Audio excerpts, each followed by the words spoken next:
transaction cost and you give for OECD countries. Kenya is not an OECD country, remember? Kenya is a growing economy.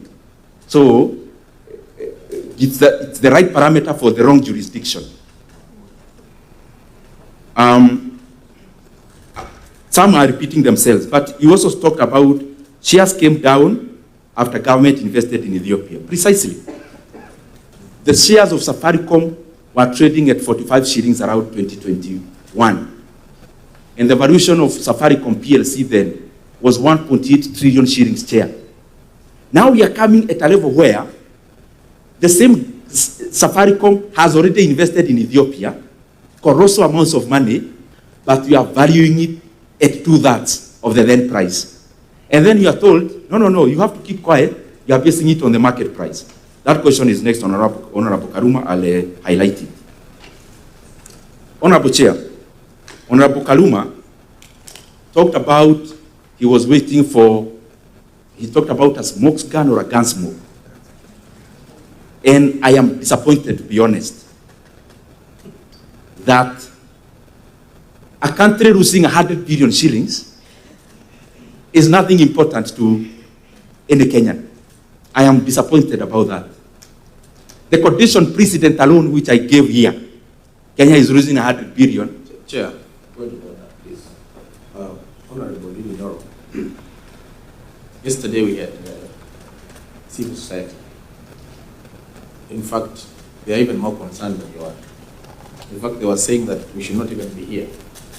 If I recall what they said. So, as a point of information, many other Kenyans are as concerned, if not more, than you are. So I think, take it easy. It's in good faith, the Honorable Maduku, through the chair. What I'm saying is, the question was directed to me. The tone that you are using, Honorable Ndindi Nyoro, through the chair, is what is taking that, like, there is nobody caring. You know, this is a committee of parliament, and you are a member of parliament, you understand. We are listening, and then thereafter, this committee will retreat and make a judgment on the reports, including what you are going to do. Through the chair, Honorable Ruto, you know, I give my presentation, and I pinpointed direct specific areas. Then if you come to me and tell me, stop talking now, it means you are choosing what to listen to. And I don't think that is fair, because I gave correct figures, what we are losing, the parameters we may do for valuation. How would you be waiting for me to give a smoke gun? Mheshimiwa Ndindi, yes. I think let's make progress. What he was expecting, you did say maybe you would mention names and all that. That's what we more or less refer to. But the figures you gave, I think, is also in there. So that's perfectly in order. Thank you. Let me not even, Chairman, I'll not go to that so that we don't, thank you so much. We don't degenerate.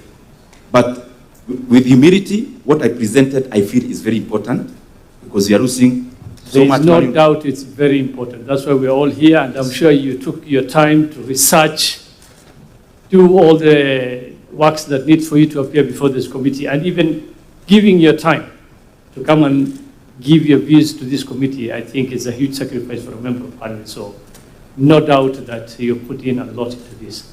And that's why we want to hear you. And we don't want to digress so that we lose the main reason that you're here for. Thank you. Thank you, Chair. And I'll not go to anything that would harm the ambience of this meeting. In terms of valuation, Honorable Kaluma, through the chair, was more about valuation. And he asked whether I can come up with a specific figure. It is possible, yes. But this is the point. It will still be subjective. You get what I mean? My question is not about whether I have a figure or the other person has. My question is about the process of getting into that figure. The figure that we are giving, by all contexts, even the other shareholders who appeared, we cannot agree it is grossly undervalued based on the presentation that you had and the valuation parameters that has been put forth. And again, there is one way we can strike that. And I like Honorable Kaluma, Honorable Chair. He was telling me, tell us how to do it, but don't mention. In fact, I wrote it. How can we come up with a valuation the right valuation, but he also put a rejoinder. But don't tell us about competitive bidding. It's like saying, please tell me how I can cure malaria, but don't talk about malaria queen. I don't know what to say on that, because I think the best way to realize this value is to subject this transaction into global competition. When you have people bidding, and I gave examples which I don't want to go into, of rare bingo, where I didn't read, I was a participant. A share that was 27.5, just like the current valuation of Safaricom by the time of announcement. But we ended up pocketing 85 shillings. Why? As I answer that question about Honorable Kaluma. You know, I was listening also to the National Treasury and other people talking about market. Vodafone can buy from the market. It is fine. Why can't they go and buy? I also threw the same question. It is for one answer.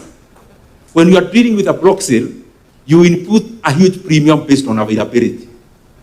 Today, if I wanted to buy Safaricom shares, only 2% of Safaricom, I will not get in this market. So you have to do it an off-the-market transaction. And the more the reason when it is an off-the-market transaction, it comes with a huge premium. It's not Safaricom that is first to do that. The last 1 year we have had Baburi being bought by Amazon. If you look at the price 1 year prior to the day of, exactly 1 year prior to the day of transaction, Amazon paid 175% upside. But those giving examples are talking about 6 months for convenience, because the market already knew there was a transaction and the share had already started to respond. I talked about Rea Vipingo. I can talk about Kenokobi. Kenokobi also was listed and also had a block sale. Block sales across, that is what happens. And now what you do in the block sale, you go outside the market. You know, the market is already an auction for small-time shareholders like me and you, where we go buy 100 shares today, 200 shares today. The market provides liquidity. When I need to pay school fees, I go and sell the shares. And therefore, the market, what it does, it assigns the value for the retail shareholders market. However, when you are doing a block sale outside of the market, and Safaricom, I'm repeating, is not the first one, they generate humongous premiums. And, Chairman, this is my question. If there is nothing to hide, if we are above board, why can't we just, we will not even spend money to advertise. We'll just signal to the market. Safaricom is on sale. We open bids for only 2 months. I can guarantee you, Chairman, that 2 or 4 billion will get even an upside of 350 billion for the same stake. And I'm basing on the P ratios that I gave of different telcos and different companies of that nature. Now, as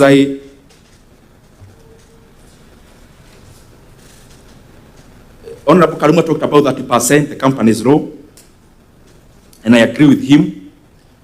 Personally, in terms of my political leaning, I would actually not advocate for an amendment of that, because I believe in unfreed capital flows. For economies to grow, don't give quotations, especially when you need money. You know, when we institute a law on capping 30% on Safaricom, you can't do a law singularly for one company. You do it blanket for all the companies. So my leaning, economically speaking, I will not advocate for the change of law in terms of pushing international investor outside. I would actually advocate for a free flow of capital. That's how South Korea did, China did. Some of the brands we talk about, including China, all of them, Alibaba, that was American money, BYD, that was Berkshire Hathaway's money at some point. If you go to even Singapore, Keppel, they grew on other people's money, DSB Bank, other people's money. So I believe in an economy where let capital flow, and especially inwards, not outwards. The other thing is the same Honorable Kaluma asked. You know, this is the confusion we are being we may get into. Oh, Vodafone can buy this share cheaply in the market. Okay, they are reasonable. Let them go and buy. That's I'm repeating. They will not get supply. There is only 25% stake listed for Safaricom. Some are already held by institutional shareholders who are not selling because they know the price is not the current one. They know the market does not represent the valuation. Just as Rea Vipigo 27.5 was not representing the valuation, which we ended up having 85 shillings. It is the same thing. Honorable Kirwa,